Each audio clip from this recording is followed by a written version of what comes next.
Sahabat delima yang dikasihi oleh Tuhan Yesus Kristus, pagi ini baiklah kita disapa oleh firman Tuhan yang tertulis dalam kitab 1 Yohanes pasal 4 ayat yang ke-9.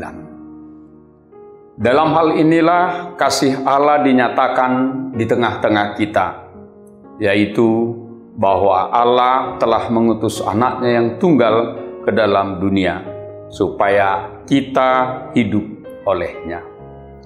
Saudara-saudara yang kekasih dalam Kristus Yesus, mulai dari ayat yang ke-7 dan sampai ayat yang terakhir dalam pasal 4 ini, kita diajari tentang bagaimana hidup di dalam kasih. Untuk dapat hidup di dalam kasih, kita harus mengenali sumber kasih itu sendiri. Maka dalam 1 Yohanes pasal 4 ayat 9 menjelaskan tentang kita bahwa sumber kasih adalah Allah, dan Allah itu adalah kasih.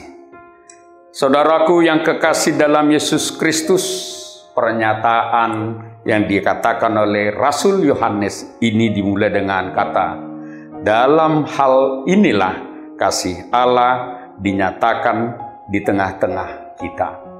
Perkataan ini mau menandaskan bahwa kasih Allah itu nyata. Kasih Allah itu ada di tengah-tengah kehidupan umat manusia. Maka dengan demikian, ketika kita mengenal Allah, kita akan mengenal kasih, karena hakikat Allah adalah kasih, dan kasih itu berakar dari Allah sendiri. Nah, saudara-saudara, jika dikatakan bahwa kasih Allah dinyatakan atau menjadi nyata di tengah-tengah kita, apa artinya? Dapat kita lihat, saudara-saudara, Allah menyatakan kasih-Nya dengan nyata yang dapat dirasakan, dapat dilihat, atau boleh dikatakan dapat disukacitakan oleh perbuatan Allah yang nyata. Kenyataan kasih itu Tuhan menandaskan dalam ayat bagian yang berikut yang mengatakan Allah telah mengutus anaknya yang tunggal, anaknya yang unik itu sendiri, yang sangat istimewa.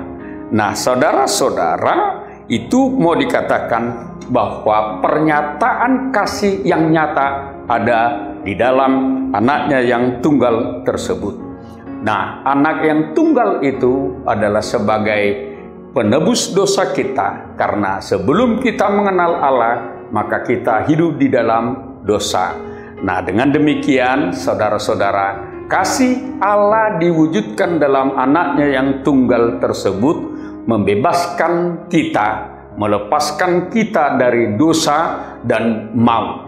Nah, saudara-saudara yang kekasih di dalam Kristus, pernyataan Yesus mengatakan, atau firman ini mengatakan kepada kita, saudara-saudara, Allah yang mengutus anaknya, Ia yang menyatakan dan memberikan kepada kita, dikatakan ke dalam dunia supaya kita hidup, saudara-saudara.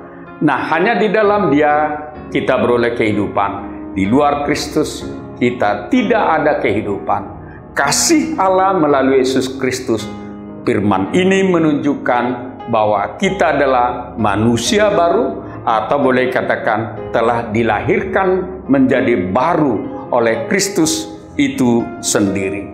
Kasih itu nyata di dalam kehidupan kita. Dengan demikian, saudara-saudara, kita dapat mengasihi sesama kita, karena Allah yang kasih itu kepada kita, kita dapat berbuah atau menularkan hidup di dalam kasih dengan berkorban sebagai perwujud nyataan daripada pengenalan kasih Allah di dalam Kristus kepada kita. Semoga saudara-saudara diberkati oleh Tuhan dalam menjalani hidup di hari ini. Tuhan menyertai kita sekalian. Amin.